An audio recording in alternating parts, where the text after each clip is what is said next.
Hello everyone. Today in this video I'm going to teach you how to do pen sketch step by step. This video will be fast, but I'm going to give you some tips and tricks which I used in this artwork.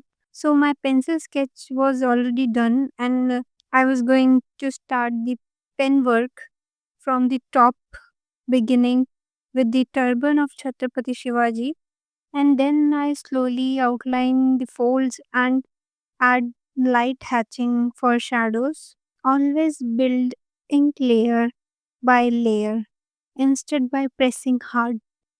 Next, I move downwards to the forehead and eyes, increasing contrast gradually. For the beard and mustache, I use short strokes, following the hair direction.